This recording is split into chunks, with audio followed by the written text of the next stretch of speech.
As an entrepreneur, as a business owner, have you ever heard of the door analogy?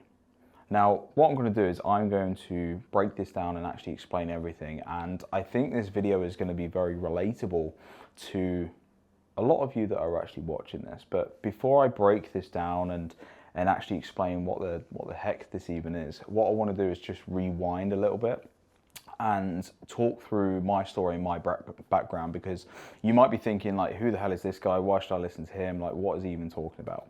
So my name is Josh Dexter.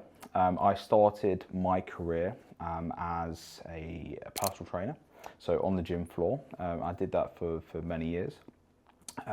Tried, won, failed, learnt a lot of lessons sort of along the way.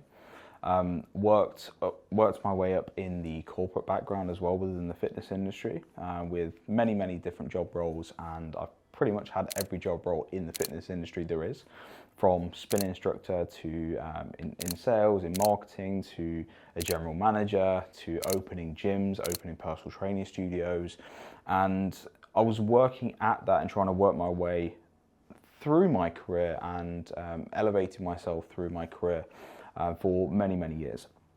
And I got to the point where I wanted to do my own thing. So what I did was I started, grew, and actually exited my online coaching company, which is, I'd exited that by the age of 24. So I did very good from a very young age, but it was a lot of lessons, a lot of failures, like I mentioned, and a lot of stepping stones to kind of get to that point that kind of led me to that point. Now, the reason I'm giving you a brief background and run through of my experience up until that point was because shortly after that point, the next 2-3 years after that point, sort of 26, 27 years old, I'd then been helping other fitness professionals and other service-based businesses start, grow, and scale their businesses from the experience that I actually had. Because naturally you start to get questions, Josh, how did you do that? Josh, can you help me with this? I never set out to become a mentor or a business coach in any way, shape, or form.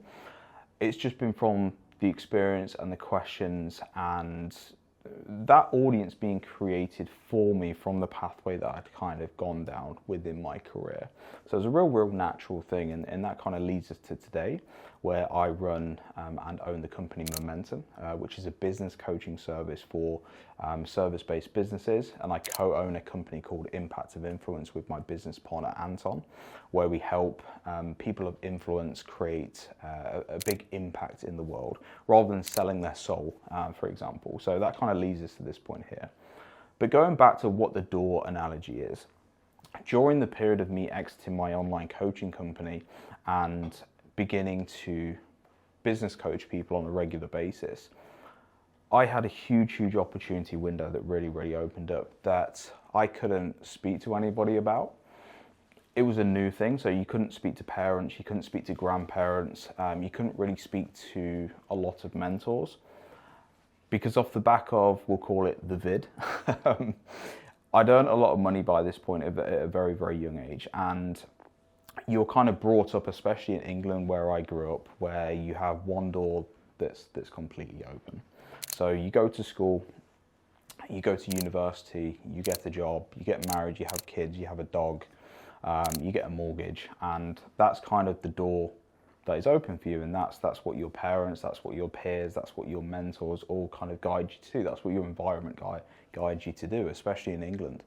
And I was at a position where I was 25, 26, 27, around that age bracket, where I was earning a lot of money, but the way that I was earning money was fully online. It was from my laptop, it was from my phone. And especially off the back of, we'll keep calling it the vid, that period of time, it really put me in a position where I felt quite trapped, and I felt like a black sheep. I felt like I couldn't speak to anybody. I felt very lonely. And I really felt quite lost during that period of time. And I remember having a conversation with my wife thinking, I can be anywhere in the world right now. I actually don't need to be in this house. I don't need to be having this conversation. I don't need to be living my life in this way. I actually have all of these doors open now. And the way that I explained it to her, and this is what I'm explaining to you, I went from having that one door open to, I'm looking down this corridor and I've got hundreds of thousands of now doors that are completely open. So I've gone from one to hundreds of thousands of doors, one opportunity, one pathway, one life, to hundreds of thousands of different ways that I can go and live my life. And it's very, very overwhelming. And there's a lot of entrepreneurs, a lot of business owners that might relate to this. I felt very lost. I didn't know which direction to actually go in, because me being I was overthinking quite a lot back then. I thought, well, I've only got one life. I don't want to make the wrong decision. So how can I open these doors ever so slightly and almost dip my toe in the water of that life? How can I see which one I can actually go into, and how do I determine which door is the best door for me?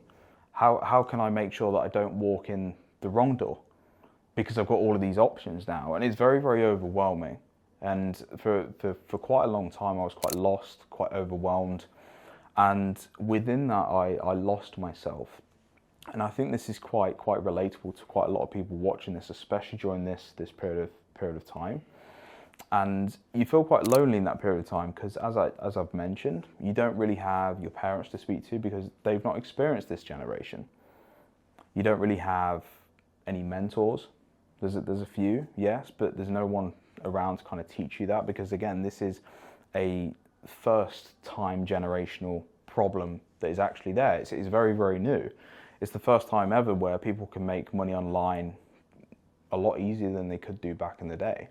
They can create their living, they can create their career, everything can be done from their mobile phone, and you can be anywhere on the planet and do exactly the same job. It's very, very overwhelming, very scary at first. And to go from that one door to hundreds of thousands, it's not like you've got one door open and then a second one, a third one, and it's a gradual thing. It's boom, like straight away. And I really, really struggled with that process. And one of the things that really helped me was to embrace the fact that I felt like a black sheep, embrace the fact that I was different, embrace the fact that there's got to be other people out there who are similar to me. And that's what I actively started to do. I ended up creating a bit of a shell for myself. I ended up coming into myself and becoming quite a private person, because every person that I tried to speak to about this didn't understand. They thought, what's wrong with you? You're earning loads of money. What's the problem? What's wrong with you? You don't need to worry about this. You don't need to worry about this. Oh, you're just lucky. You're this, you're this. Like, no one understood. And every time I tried to open up and I tried to be vulnerable and tried to talk about how I felt, I was instantly shut down every single time by the people who only had that one original door open.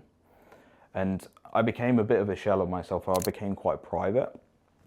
And I started to slowly find people who were in the same position as me. But it didn't happen until I actively went out there and tried to find these people. I tried to find other entrepreneurs who were working online. I went to go meet them in person. I would have conversations with them online. And slowly, I started to realize there's a few more people like me than I originally thought from my original hometown. And I gradually started to connect with these people, open up.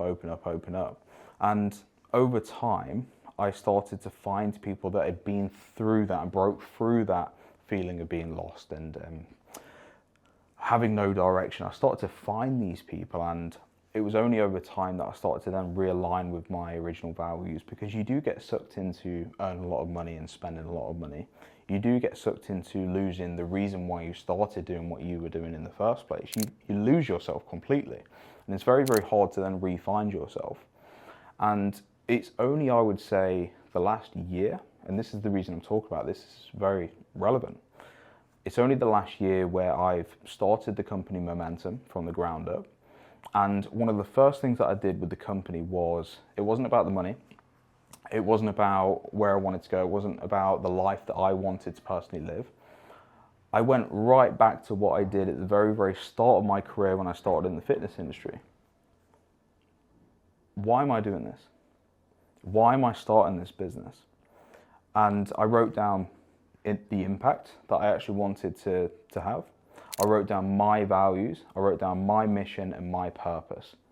Those were the 4 things that I actually wrote down. And the entire company that we've managed to build to this point has been built on those foundations and those values and that mission and that purpose and the impact that we want to have, not the money. The money's come as a byproduct. And it's only from finding myself, reaching out, being vulnerable, opening up. This isn't a get my violin out type video, but it's a video hopefully that can really resonate to a lot of you that are watching this who have maybe been in previously the same position, or maybe you're in this position right now. There are people that understand you. There are people that get it. There are people that have been lost and they have found themselves. I'm one of those people. It's taken me a lot of time, but we've got to that point now where the impact I want to provide is giving people the help and support and the love that they actually need whilst embarking on their own mission, being that business owner, being that black sheep. There's more people like you. You're not on your own. And that's the impact that I want to give to the world. The values.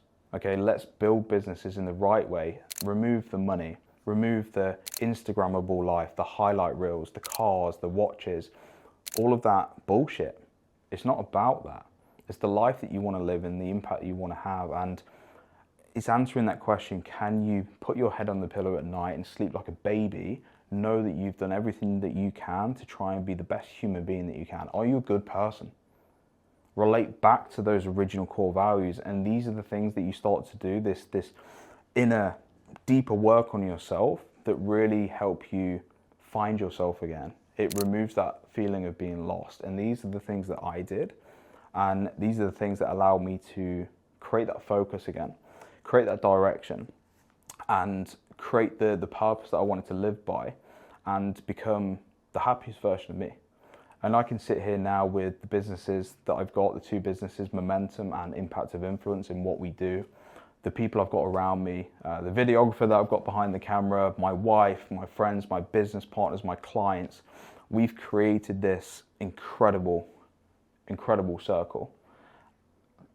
But it's all come from realigning with those core values first, and then building on that, using that as a foundation and building back on that. And you'll find yourself remove that feeling of being lost, remove that feeling of being overwhelmed, because you know who you are and what you actually stand for. So hopefully this has resonated. Hopefully this is, I mean, this has been a video where I've kind of opened up, I've been quite vulnerable, I've been really honest in regards to actually talking about this. But this is the reality of what happened during that period of my life. I mean, I moved to Marbella, there was talks of me moving to Australia, moving to Dubai, because I was that lost puppy. And I've managed to find myself. I've come back to the English countryside. I've come back to my roots, come back to why I do what I do and the impact I want to have and the person I want to be remembered for years and years and years down the line. And if I can do that during that time of feeling lost, I know that you can as well. So hopefully that's helped.